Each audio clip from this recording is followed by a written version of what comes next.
Assalamualaikum warahmatullahi wabarakatuh. Baik, Konfusius punya konsep teman jauh dan teman dekat. Maksudnya begini loh, kita itu dalam hidup ini biasanya sangat appreciate, sangat menghargai teman jauh.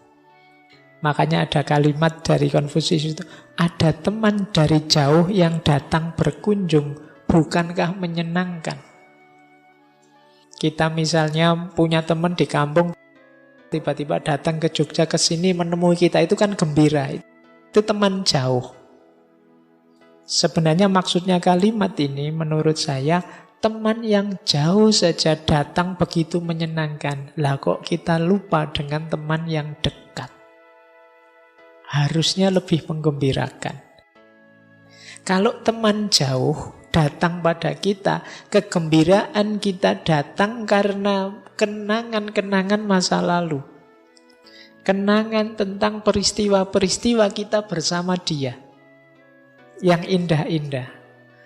Teman itu kan begitu.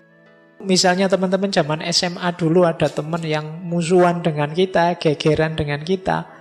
Sering kali kita tidak cocok, tapi begitu sekarang jadi mantan, sudah tidak ketemu lama, reunian, itu kan isinya gembira semua. Yang dulu cerita marah-marah, sekarang jadi cerita ketawa-ketawa. Betapa konyolnya kita dulu, betapa, itu kan kenangan. Jadi teman lama itu selalu menyenangkan. Ini bukan CLBK loh ya. Jadi memang teman. Kalau mantan kan beda rumusnya. Kalau teman itu hadirnya selalu menyenangkan. Karena kenangan yang telah dibuat. Sementara teman dekat itu hari ini kita sedang membangun kenangan. Jadi yang satu kita mengingat-ingat kenangan saja begitu gembira. Harusnya dengan teman-teman dekat. Yang kalau ada apa-apa dia datang duluan. Saat ini kita sedang membangun kenangan, kita lebih gembira lagi kalau bersama. Itulah sebenarnya harganya seorang sahabat. Kita sering lupa betapa berharganya sahabat-sahabat yang sekarang ada di sekeliling kita. Diingatkan oleh Konfusius, coba diingat-ingat sahabat lama yang datang. Itu kan menggembirakan. Nah, berarti hari ini kita sedang membangun cerita-cerita, kegembiraan-kegembiraan yang nantinya akan kita kenang. Maka nikmatilah momen kebersamaan itu. Lakukan secara serius, sungguh-sungguh untuk menjalankan kebaikan-perbaikan bersama-sama sahabatmu. Jadi ini konsep teman jauh dan teman dekat. Sebenarnya ya tidak usah dibedakan jauh dan dekat, sama-sama menggembirakan. Cuma kadang-kadang kita itu yang dekat lupa. Lebih suka mengenang yang lama, yang jauh. Kadang-kadang teman itu karena tiap hari ketemu, rasanya jengkel terus, sebel terus. Karena tiap hari ketemu, yang kelihatan jeleknya saja. Tapi nanti kalau sudah lulus misalnya, lama di kampung, itu kenangan-kenangan yang dulunya menyedihkan itu bisa jadi terus ngangeni kalau bahasa Jawanya. Kita ingin kembali lagi. Nah itu algoritmanya kenangan itu kan begitu. Momen-momen yang sebenarnya mungkin membuat kita malu, membuat kita sedih, membuat kita dulu capek, lelah dan lain sebagainya, tapi begitu dia berubah bentuk dari peristiwa jadi kenangan, itu nilainya berbeda. Nah, maka silahkan membuat sebanyak mungkin kenangan dengan sahabat-sahabat dekatmu. Karena itulah nanti yang akan jadi cerita di masa depan. Baik, saya lanjutkan. Nah, sekarang tentang teman baik dan teman tidak baik. Teman yang baik jenisnya 3. Yang pertama teman yang tercerahkan atau sahabat yang tercerahkan. Yang kedua, sahabat yang tulus. Dan yang ketiga, sahabat yang perhatian. Jadi teman yang baik ini yang dibawa adalah kebaikan dan manfaat. Sahabat yang baik yang dibawa kebaikan dan manfaat. Sahabat yang tercerahkan itu adalah sahabat yang lurus, sahabat yang konsisten di jalan kebajikan. Yang bersama dia, aktivitas kita itu selalu kebaikan dan perbaikan. Nilai kita di tengah masyarakat meningkat, kita semakin terhormat. Ini namanya sahabat yang tercerahkan. Jadi kalau kalian punya sahabat anak baik-baik, yang lurus, yang sopan, yang tiap hari ke masjid, soleh dan lain sebagainya, itu kan nilai kita di hadapan masyarakat juga naik. Wow, ini temennya santri-santri dia ini. Oh, dia ini temennya anak soleh, temennya hafal Quran semua loh ala ini. Itu kan nilainya meningkat. Jadi itu yang disebut teman yang tercerahkan. Wow, ini temennya dia ini lulusnya kumlot semua loh. Temennya tapi ya. Loh, tapi kan meningkatkan reputasimu, meningkatkan kehormatanmu. Meskipun hanya punya teman, meskipun hanya dekat, kan begitu. Jadi ini teman yang tercerahkan. Itu kan yang membuat kalian senang foto-foto dengan siapa, untuk menunjukkan bahwa temanku kayak gini loh. Temanku yang kalian posting-posting itu kan mungkin foto dengan tokoh siapa. Nah, itu kan ingin menunjukkan bahwa lingkunganmu, circlemu itu orang-orang semacam itu. Itu kan menaikkan reputasimu di tengah masyarakat. Cari teman yang baik, maka nilaimu juga akan meningkat. Itu teman yang tercerahkan. Yang kedua, teman yang tulus. Kalau ini tidak ada hubungannya dengan kualitas dirinya, tapi karakternya. Tulus itu orang yang tanpa pamrih. Dia jujur, dia setia. Mungkin kualitasnya tidak setinggi dirimu, tapi percayalah dia akan mendukungmu. Dia akan setia padamu. Dia tidak mungkin ngomong buruk di belakangmu. Dia yang paling mengerti tentang dirimu. Nah, ini teman yang tulus. Sahabat yang tulus namanya. Jenis teman kedua. Enak diajak kemana-mana. Teman jenis ini kalau disuruh jaga rahasia, ya dia beneran jaga rahasia. Setia. Jangan bilang-bilang loh ya. Nah, dia ya tidak akan bilang-bilang. Kalau sahabat yang setia pasti tidak akan mengkhianatimu. Jadi itu jenis sahabat baik yang kedua.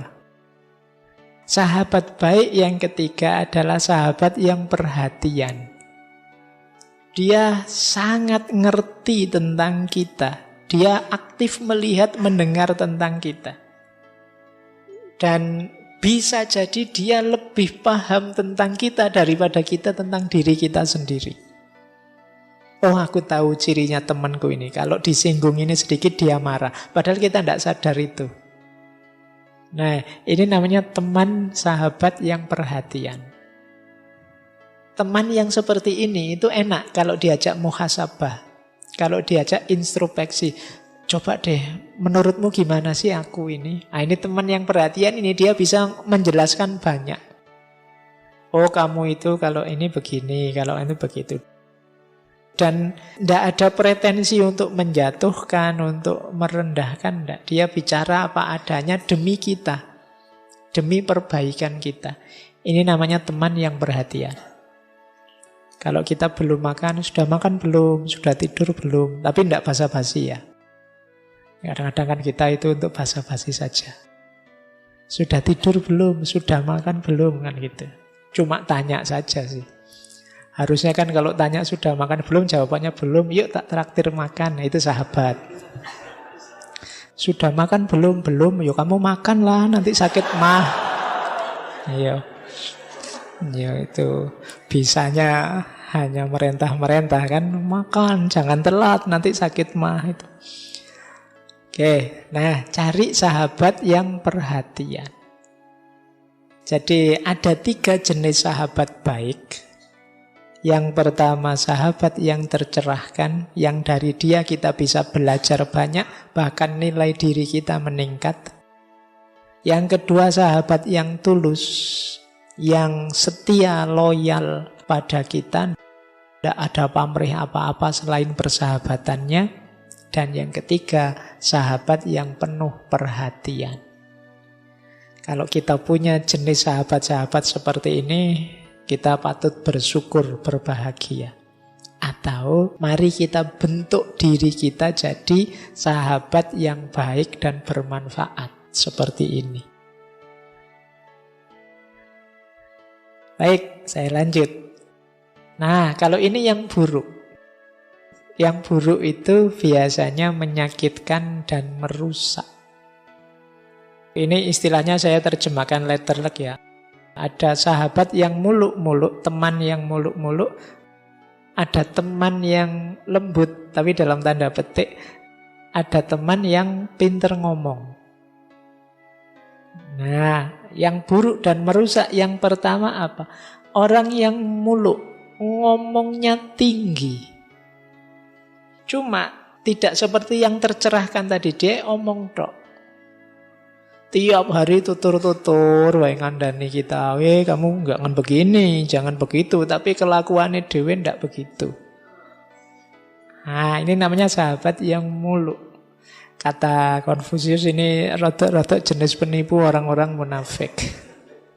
Jadi ngomong dok, muluk-muluk di depan kita, kamu itu harus rajin belajar. Nanti nyari beasiswa ke luar negeri, bahasamu ditingkatkan. Tapi yang ngomong sendiri terancam DO. Nah, itu kayak kakak kelas ngajari adik kelasnya itu, wah wis muluk-muluk. Nah ini kadang-kadang merusak, menyakiti dan merusak. Hati-hati dengan sahabat yang besar omong. Jadi yang tidak sesuai antara yang diomongkan dengan kenyataannya.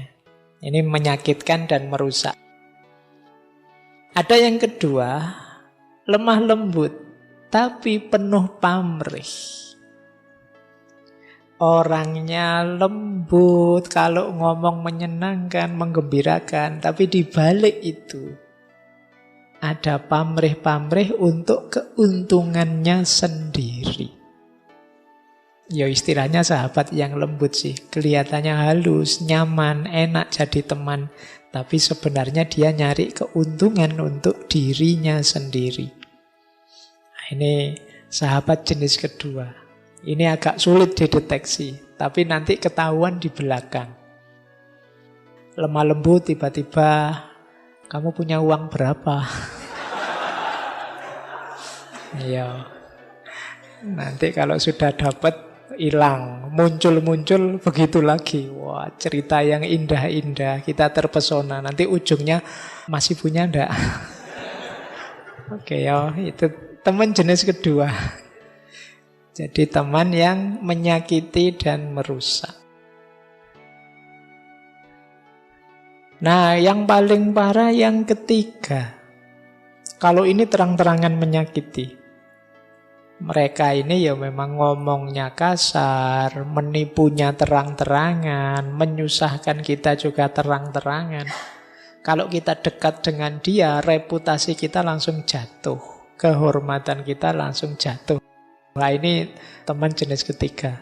Nah, kalau lihat, misalnya orang lihat fotomu jajar dia, loh kamu kenal anak kayak gini nih. Nah itu teman jenis ketiga.